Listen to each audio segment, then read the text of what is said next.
we call it a recalibration. And then there's that saying like we have to get up now. Like you can't sit on the sidelines. It's like it's enough. There right? are no sideliners today anymore. Right. Because you may not personally relate, right, but your grandchildren will hold you to account. I'm really excited for our first podcast here, and we are honored to be having with us Malcolm Hoenlein, who is a living legend, and he'll be with us soon. But before we meet with Malcolm, we wanted to share with you what this podcast is really about, what its genesis was, so you all can have a great understanding. After October 7th, really on October 8th, what we saw on social media and we saw on the streets really surprised us. It shook us.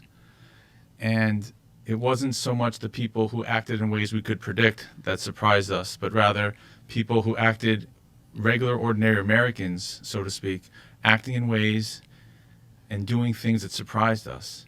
And it really shook us to our core. And that was really the beginning of our recalibration. It's important for me to explain a little bit about myself.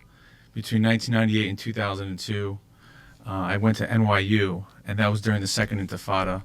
And during that time, I was an activist, a student leader. We began a group called Torchback. And during that time, we did all kinds of protests and rallies, letter writing campaigns, news, media. And we were quite effective in sharing the positive stories about Israel and dislodging fake narratives, false narratives. And then in 2002, I graduated and I moved on with my life.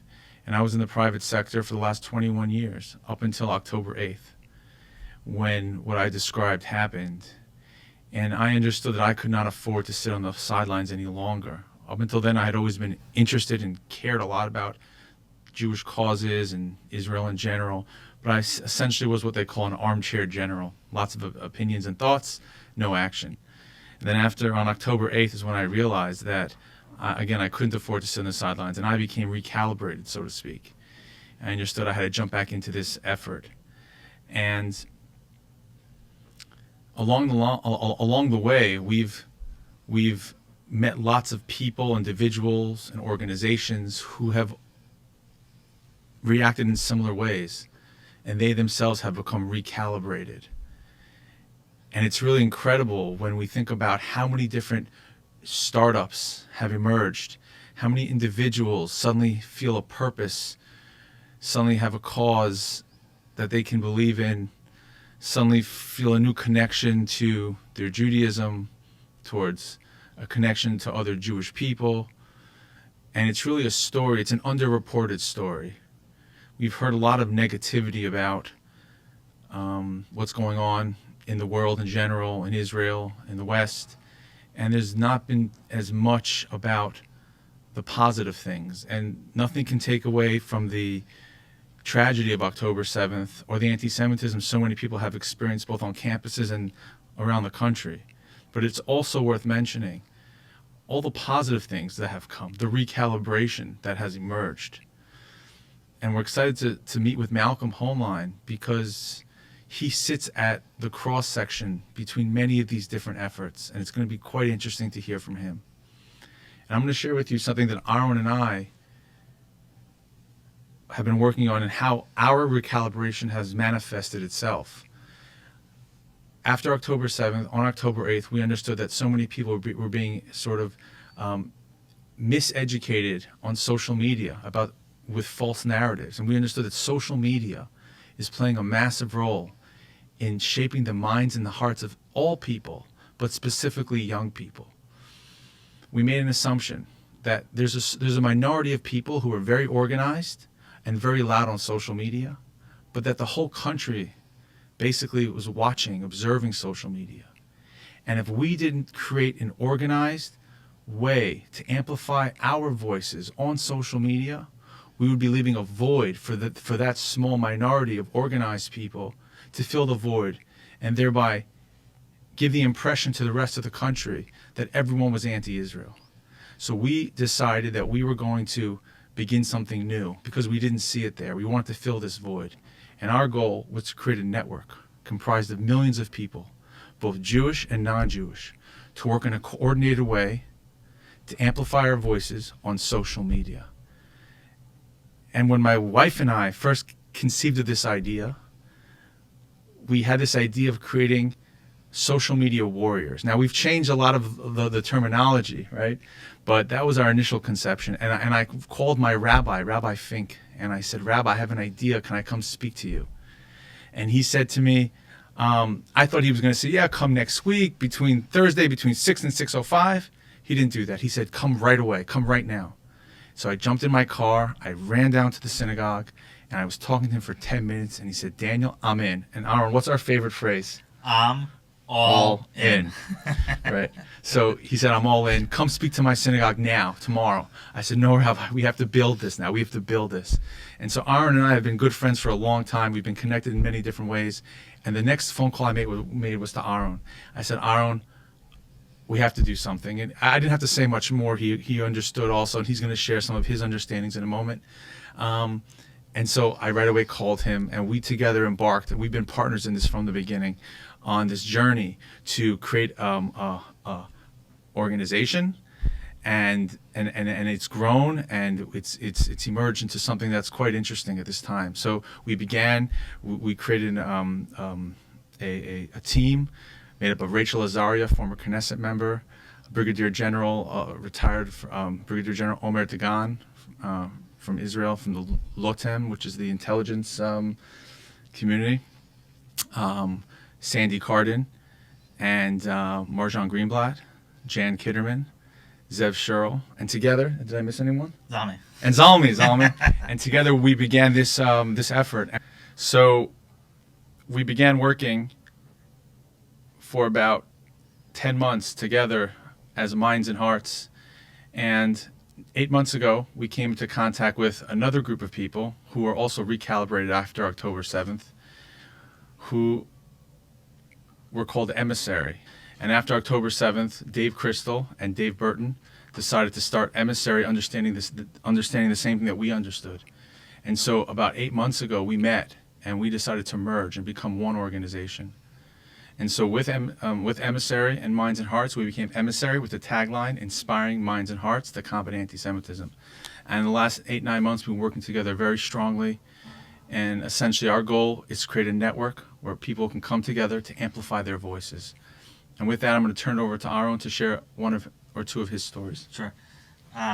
So again, my name is Aaron Herman, and I've worked in the Jewish philanthropic world for almost 20 years. And also worked in the startup world. I was like one of the first Jewish vloggers before the influencer age. I saw the importance of storytelling through video, and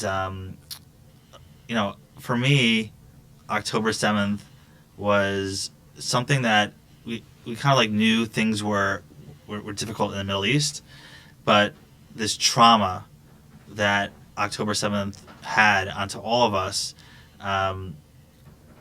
Everyone felt it in different ways.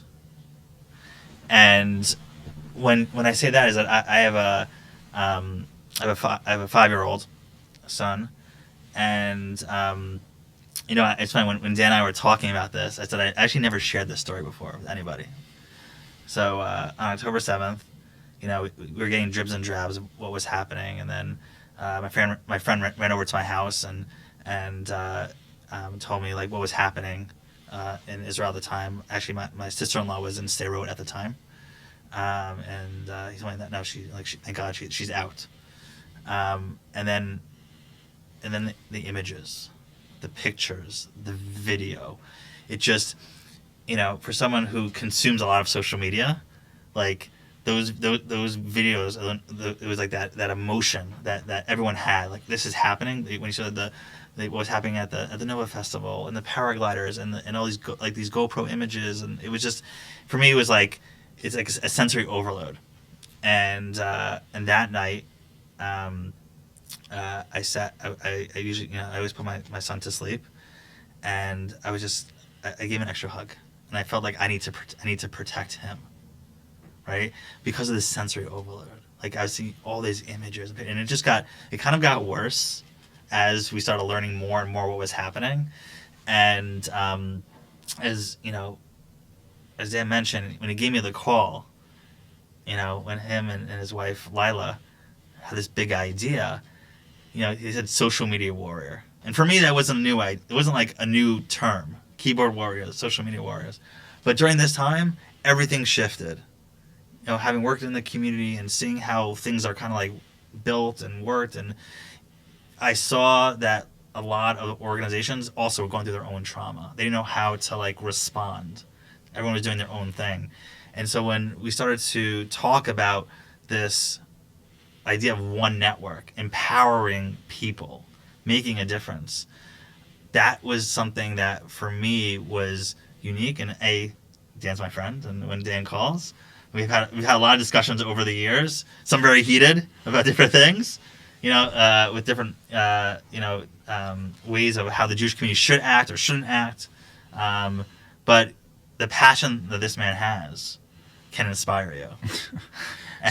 So there's a lot more that we want to talk about Emissary and what's happening and what's going to be. But right now we're so honored to have with us what I call a living legend, someone who has given at least 5 decades, maybe more, 6 decades to helping the Jewish people defend themselves and advocate for the Jewish people. And it's just, I feel personally very blessed to know you, Malcolm. My pleasure. It's great to know you and all the great work both of you are doing and what Emissary is and will be doing. Thank you.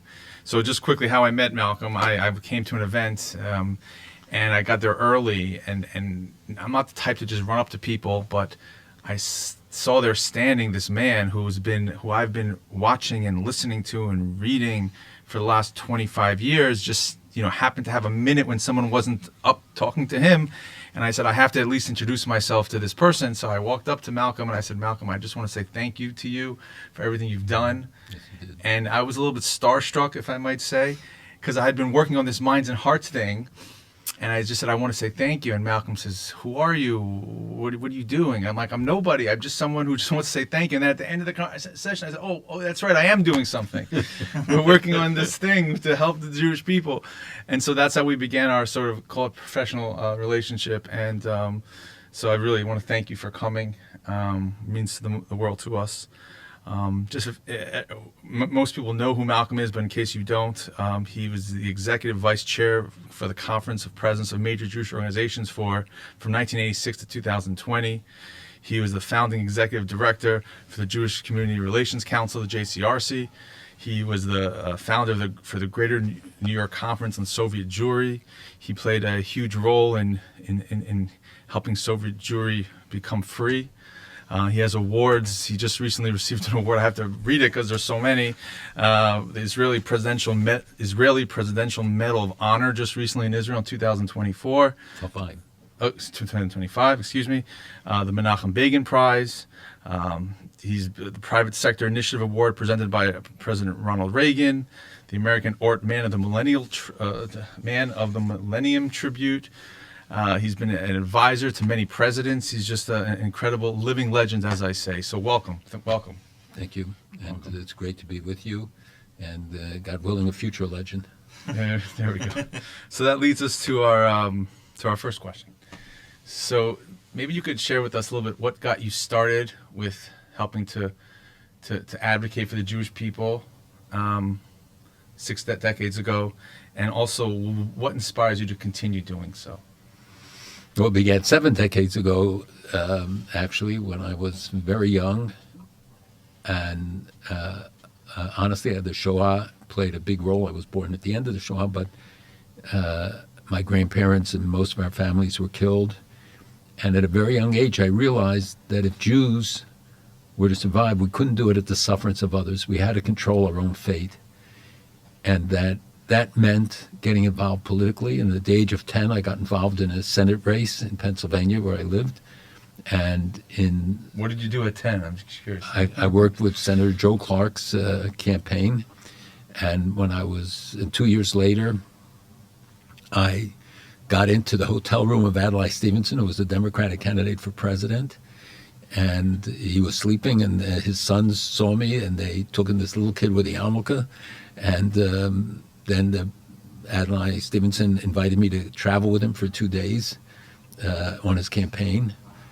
And I did many other things over the years while I was in school and through my high school education in yeshiva and subsequently. And then on campus, when I came, I organized the Philadelphia Union of Students, which became the National Union of Jewish Students for the first time, and got involved with the World Union of Jewish Students.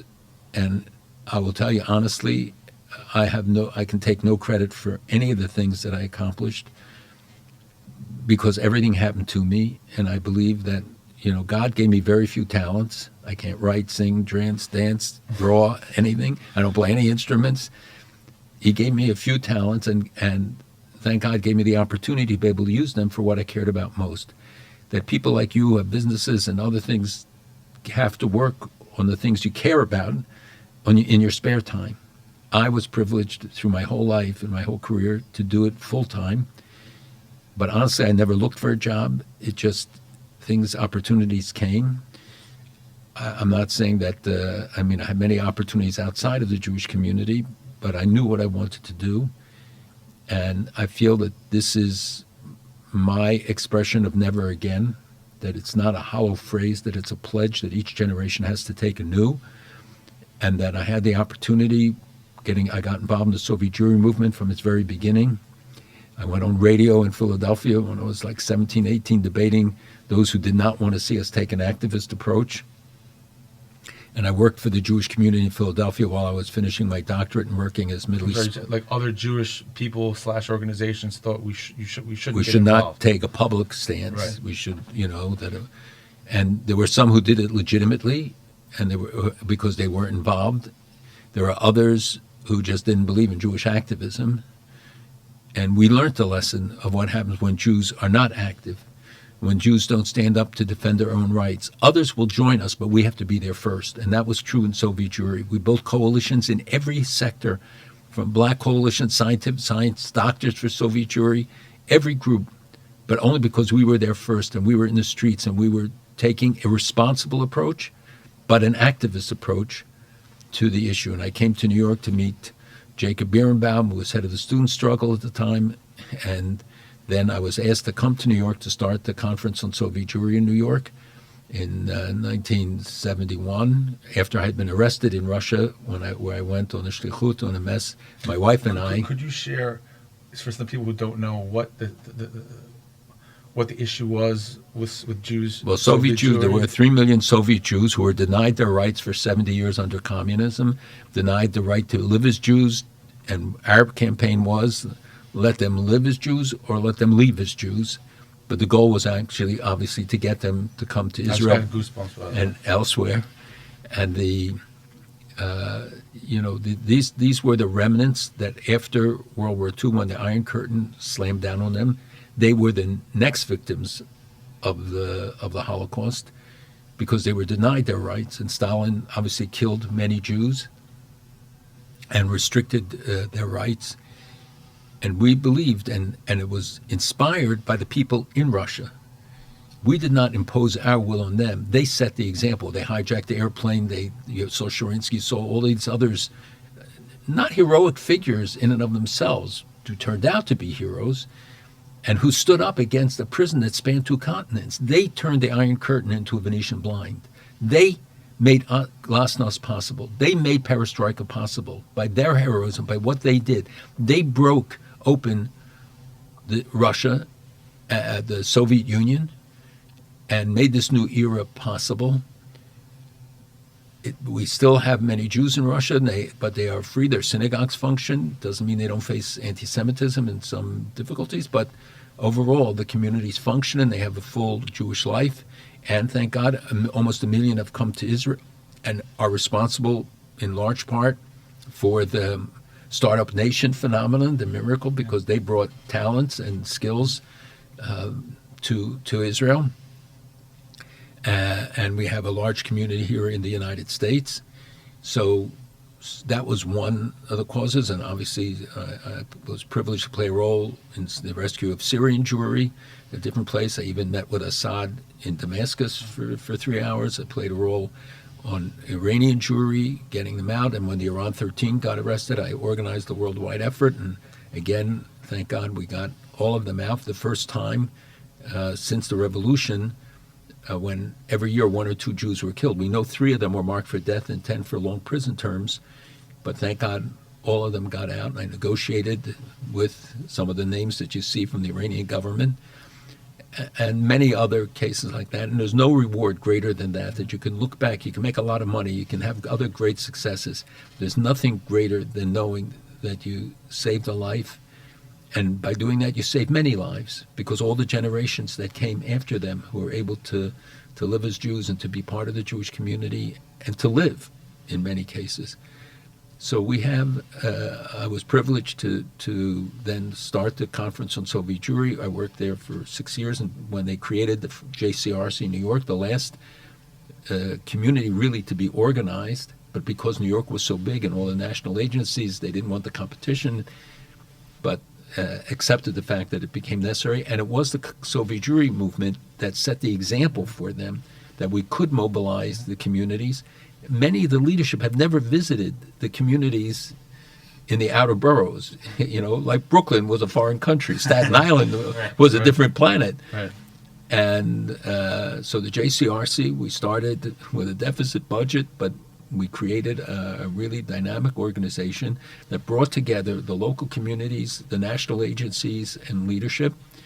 And I did 10 years there.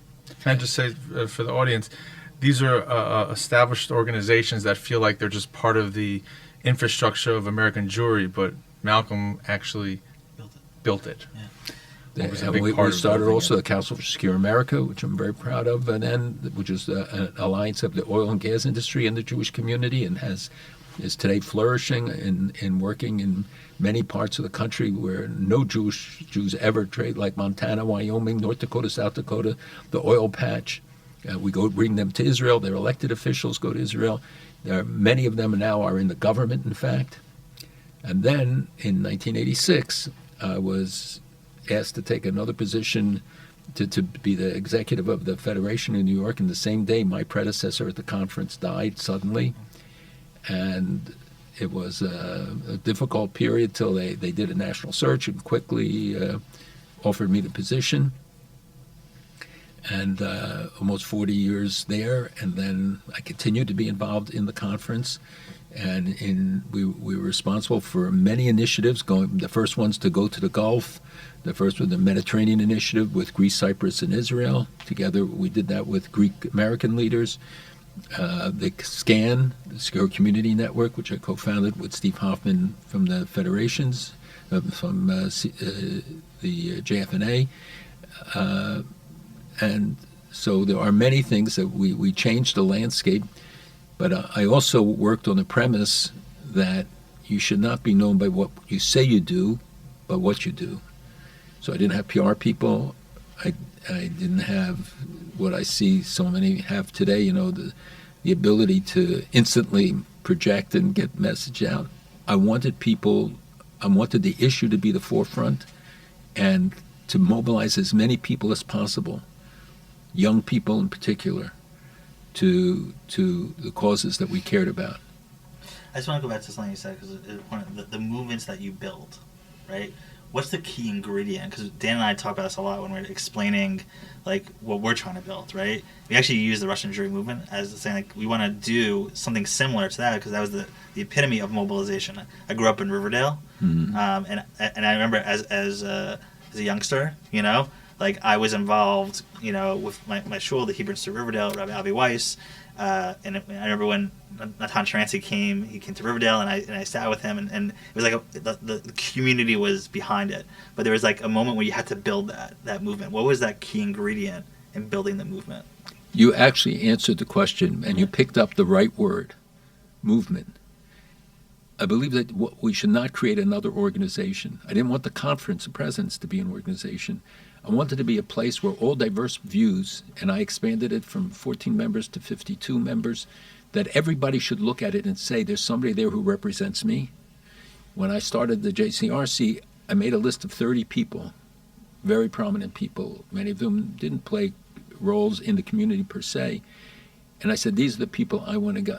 And when I left 10 years later, 29 of the 30 were on my board.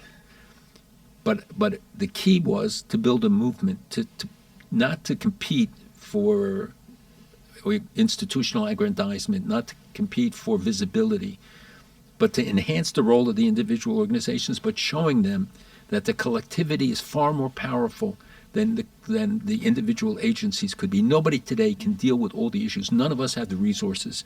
We can't afford the duplication. We can't afford competition. We hope people will work and encourage each other to do it. But Soviet Jewry became a movement in which everybody could retain their own identity but work collectively. Nobody could put 150,000, 200,000 people in the streets as we did if they did it alone. But by building a movement, and that's what I think we need today in the battle against anti-Semitism, because we have too many individual initiatives. We're spending well into the 9 figures, and we win battles, but we're not winning the war. And I think that it's critical today that we create a movement in which everyone can make their contribution. We're dealing with very technical stuff now, with AI, with, the internet has changed all the rules of the game. So creating a movement for this and to show that the whole is far greater than the sum of the parts, and that what we have in common is much more than our differences. The problem is that we always pay attention to the differences. The media wants to talk about the differences. They don't want to know. They want to know when man bites dog, not dog bites man. So it was important to give them a common enemy, me. So that helped unite them. But I have to say, people say I have a storied career, that I was very fortunate because people, I think, saw, beyond the institutional interests, that we were trying to build something that benefited everybody and try to not keep it, ideologically limited, and to show that right and left could come together, Reform, Orthodox, Conservative, that you create an atmosphere of respect. It's not, unity doesn't mean homogeneity. Doesn't mean everybody has to think the same, do the same, work the same. It means they have to work together, because we want the same things for our children, our grandchildren, our great-grandchildren. And I look at mine, children, grandchildren, and great-grandchildren, and I worry a great deal. And I don't know what kind of world they're going to actually inherit.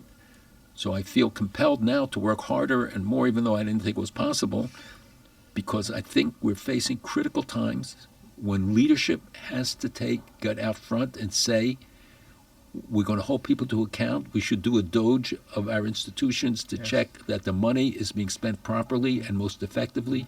I'm not saying people are doing anything wrong. I'm saying that we have to do zero-sum planning like corporations would do it, and the approach. I sit on boards of some companies because I learned so much about how our institutions and our organizations have to function and to be held to account as you would corporate leadership. So that leads us to the next point, all connected really, which is pre-October 7th. I think your efforts for the 5, 6, 7 decades and many others were so successful that it allowed organizations to really kind of grow and blossom to such an extent that each maybe felt that it was its own self-contained entity. And therefore, after October 7th and October 8th, it was exposed the disjointedness of our community and our, let's just say, lack of cohesion in our ability to respond. And so now there's been a recalibration coming back to this point of so many individuals who are otherwise uninvolved. Hopefully a recalibration of those in charge of these major Jewish organizations. We'll find out. Some yes, some no. But there's so many exciting, interesting things happening. And part of the reason we invited you was to sort of ask you what you have witnessed, what you see. We've often spoke privately, and you've told me then the amount of different individuals and groups that have popped up wanting to do something. You sit sort of at a cross section between major Jewish organizations, the grassroots, and we wanted to ask you if you could sort of give us an idea of what you've seen in terms of this recalibration, and just give us an idea of what's out there. So it's a very complicated question because there are many aspects to what you're asking. I do believe October 8th was a watershed, October 7th and 8th. I see many October 8th Jews people who had no association beforehand, including leading figures in the community, some motivated by what they saw, what they heard, by what they hear in their own boardrooms, where Fortune 500 company leaders will call me up and say, they say it in my boardroom, they make anti-Semitic comments. Some because they saw what happened to their children in public schools across the United States, because of the exposure about what happened on the campuses, the blatant hatred, the animosity, anti-Semitism, and the failure to speak up and to act in response to it. It was a wake-up call for a lot of people. Not everyone, but for many. And I think that we have to learn how to take advantage of that to enhance the relationship with them, that we not lose these people, but provide new opportunities, and maybe we need new vehicles that will appeal to them. We have a whole different ballgame because of the internet. We're fighting, hidden enemies that you don't see, but the bots that create, change public opinion and create false narratives and impressions to all the influencers and others that can just spread lies and distortions about Israel and about the Jewish community. And what took Hitler months to spread the big lie is done in nanoseconds today on the internet. Mm-hmm. So all the rules and the challenges we face really have changed, although the basic hatred and I would say even the directions are, we can learn a lot from the past about how you deal with it. And I think one of the things that's unique about us as Jews is that we look back in order to look forward. For us, history is about the future, that we learn how do we protect future generations. We don't get lost in history, as some of the radical groups do. What we do is we try to see the positives and negatives of history. Where did they succeed? Where did they fail? We see it in our Bible, and the Torah teaches us about the challenges that our forefathers and foremothers faced. How did they deal with them? And what did we derive in terms of what we have to do? Look at the model of anti-Semitism. Abraham was told you can't live amongst us as a Jew. Isaac was told you can't live amongst us. Jacob, that you can't live. The three prototypes for anti-Semitism through all the generations and all time.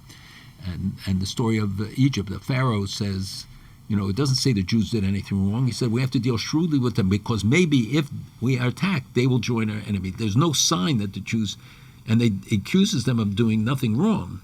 He just creates this hypothetical case which becomes a basis then to enslave people who live with them for generations and contributed so much to Egypt. So we, number one, we look back and learn and build on that past, but also confront a new future, a new current situation, and anticipate what the challenges will be for the future. This is not going away. The anti-Semitism and the hatred moves from country to country. It moves across memes. It crosses oceans and mountain ranges. There's no way to contain it. We have to fight it. We have to force it back under the rocks. We can't cure it. We haven't found a cure for cancer. We haven't found a cure for anti-Semitism. But we can make it unfashionable. We can force universities and others to treat it as they would hate against any other group, that we hold to account faculty and students who engage in unacceptable behavior, that we hold elected officials to account if they have failed to act, those who didn't support the Anti-Semitism Awareness Act or those who didn't, implement the IRA or adopt the IRA definition, and so many other things that governors, mayors, city councils, local officials, police, law enforcement, all of them have to be held to account, and not in a hostile way, but to say this is what happens to the Jews is always a bellwether. Well, I'm sick and tired of being the canary in the mine. I'm sick and tired of a world that is very good at mourning dead Jews, but not ready to stand up for living Jews and a vibrant, living Jewish state. I want them to do that. I don't want any more of their crocodile tears. I just want to add something that there was, while you were talking, we had the opportunity to speak to high school students last week. And one of the high school students were telling us that, they're on TikTok all the time. And basically what they said was, we're just inundated with, anti-Israel, constantly. Like that's where they get their news. They're not getting their news from Fox or from CNN. It's TikTok, right? And going back to, who's standing up, we have, we have these influencers. Most recently, you have Dave Portnoy, like Right. coming out, right? Like we're seeing those types of people who are deciding to make that, going even back to that movement of saying like we need to stand up. We're not going quietly, Right. you know. Exactly. And one of the things that inspires me, right? And as we're all talking, is that there is this, we call it a recalibration, and then there's that saying like we have to get up now. Like you can't sit on the sidelines. It's like it's enough, There right? are no sideliners today anymore. Right. Because you may not personally relate, Right. but your grandchildren will hold you to account. 80 years ago, the world said they didn't know, which is when the end of the war, Second World War, the Shoah. It wasn't true. They didn't want to know. Right. They knew everything. They had broken the Nazi codes already in 1942. They knew about Operation Reinhard when 2,200,000 Jews were killed in Sobibor and Lublin and 6 other camps. It wasn't that they didn't know. They didn't want to know. The media didn't want to know. Most of them did not report it. It was page 46 in a small paragraph. But if you check and you see that they had the information, today we know everything. And the question is, and we're not going to have a cloak of ignorance to try to hide beneath, and we will be held to account as previous generations were. The question is, will we have a good answer? What you've done with Emissary is one of the answers, and what others have done, the NCRI and all these other groups that are doing amazing cutting-edge work. But also those in the front line, the teachers who are in public schools and the students who are facing terrible situations, really horrific. The faculty in universities who are being forced out and who are being harassed and maltreated. Students who face physical assaults and stuff. We have to be there for every one of them. We have to be locus parentis, when kids are on dormitories or campuses outside. Every community should adopt a campus and work with them and invite the kids for Shabbat meals and let them know that the community will stand with them and be with them. So that whenever there's an incident, we should have a way like Hatzalah to send out an alert and say, we need people to come to this and this place right away. And that's part of what Emissary wants to do, is to create that Right. network, which allows us to share when an event occurs. Let's just say an event occurred, let's say at NYU, for instance. If we had tens of thousands of people in the New York area, we could theoretically send them a notification, say, hey, show up to this place at this time. And even if only 1,000, even if only 500 show up. There was a case where 4 guys, well-built Jewish guys, Right. walked through a campus, and everybody all of a sudden started moving apart and moving away. That's right. So That's right. we need that ability to be able to mobilize people, to be there, to when, if God forbid, somebody is hurt or somebody is challenged. But we have students who tell about their dorm doors being set on fire on a Friday night, or being beaten up coming home from a Shabbat meal at the Chabad house, and universities universally did nothing.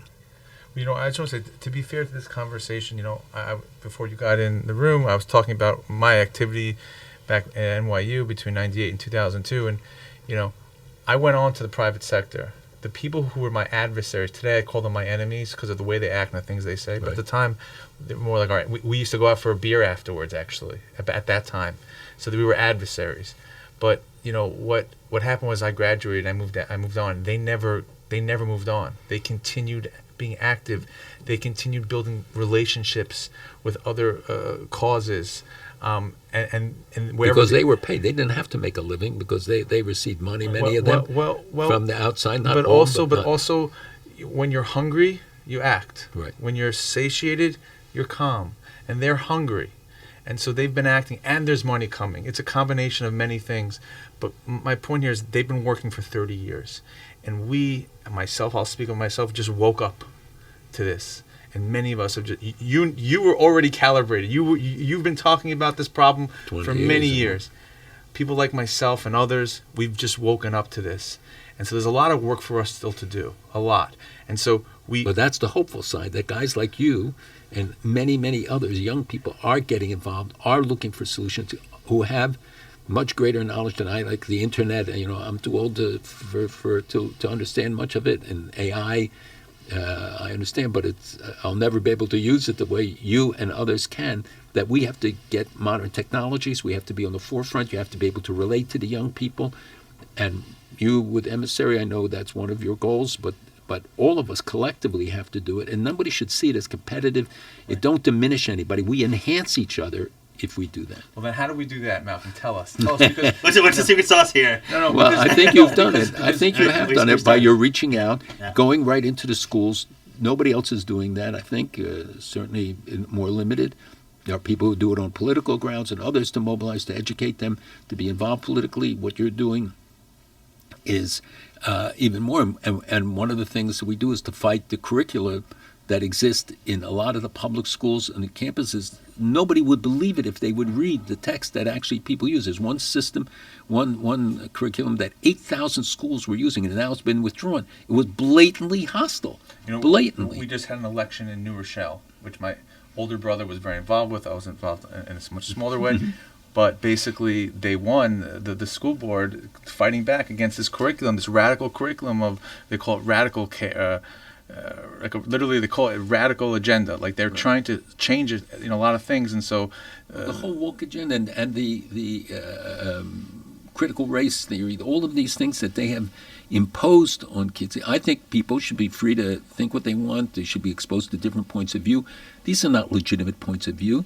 They're being exposed to radical things. Some of it, why are the Chinese government official and supporting a lot of these enterprises? Because they want to undermine America. This is about America's future. It's not Jews are the battering ram that we get hit first. But it's about America's future, and they know that if you disrupt society, you undermine the foundations of America, the foundations of our democracy. If you educate a generation that is not interested in facts, that can be so manipulated and be told all of these lies, what Israel is doing, what's really happening around, you find out that so much of it was not true. But you have bots that control the letters going to the White House. We found one case where 80% of the letters on an issue related to Israel were generated by bots. It wasn't real people behind it. And most of the people don't even know about bots yet, and they will. But public opinion is being shaped, and then elected officials get affected by it because they think that there's all this sentiment. On that note, there used to be this idea, tell me if I'm wrong, that if you send a letter out to a congressperson, that counted like 1,000 people. That's right. Right? I believe that that's changed. Now, politicians look at social media. They look at the conversation. And that's where they get the idea of what people think. So it's not just individuals, it's politicians, it's educators. They're all looking on social media. Right. And they look at the polls that come about because of the social media. So now if you send them a letter, it's just a letter. It's one person. They're taking their cue from what they see on social media. And that's why it's so important for us. So the bots are part of the conversation. There are many parts to it, but another important part is the power of the individual. The individual to come together with other individuals, to act together to amplify their voices. And that's sort of like what we're... And if they only understood how powerful they are, if each individual understood the difference they can make, and then if they get members of their family, they go to their synagogues, to their schools, to others, and mobilize the people there to write. You can change things. I saw one guy change a major news report in the course of a national broadcast by calling up the station and saying you got it wrong, but the network office, and saying you got this all wrong, showed them the evidence right away, and before the broadcast was over, those days it had a half an hour broadcast, they changed it. They admitted that they had made a mistake on it. And there's so many things that public officials, most elected officials, they can't deal with everything. They deal with 7,000 pieces of legislation a year. So it's the squeaky wheel theory, that where they hear from their constituents and where they get pressure, they will respond. If the pressure is only coming from a limited number of activists who have outsized voices because the media loves to do it, and they love to inspire conflict. If they are the dominant voice, then you're right. That's what influences how people will act.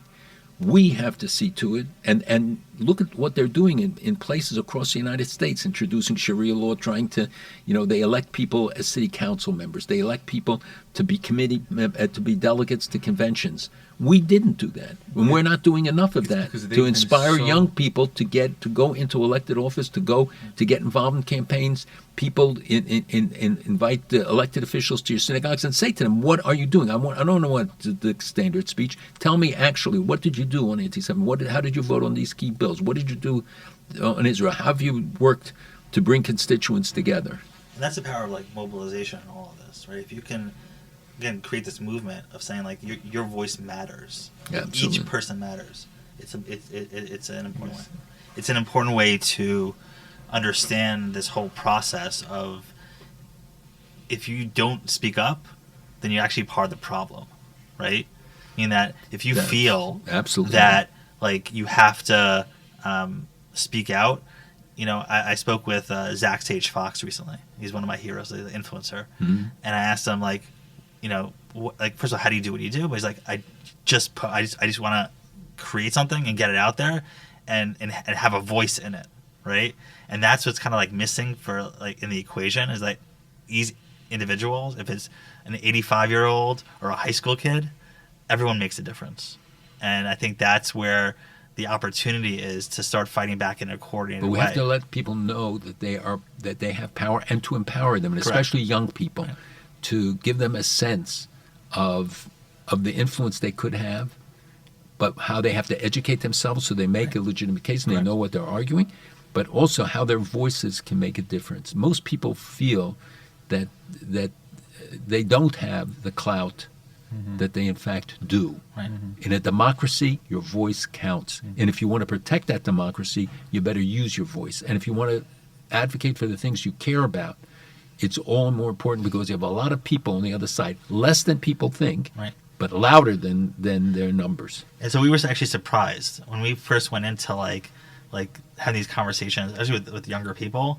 We thought we'd actually have to give them something, a free period or a pizza, whatever it was. Not a bad idea, right? But here's the thing: we heard from We principals. could have had one here. I have a banana for you. It's really over there. But what we heard from administrators, and then we started doing one-on-ones with these kids. They're like, "No, I don't need a free pizza. I don't need a free period. I want to do something." Right. And for us, like, listen, we're in our 40s. Like, we didn't know how these high school kids actually think. And when we heard that, it actually also empowered us to be like, okay, like if we don't need to give you anything and you actually want to do something, we're going to give you something to do. And the best thing they can do is to motivate their friends Right. to become activated. And to your point, you know, there's been a feeling of helplessness among individuals. Also to your point. Right. And there's a real hunger to do something. We made 3 assumptions here when we started this emissary thing. One was that the major Jewish organizations would embrace us. Well, that wasn't 100% true yet. It's happening, but slow. The second would be there'd be no problem getting funding because everyone would understand the nature of the problem. Well, that's also been, you know, slow, but it's happening, but slow. The third assumption was correct. That assumption was there's a hunger.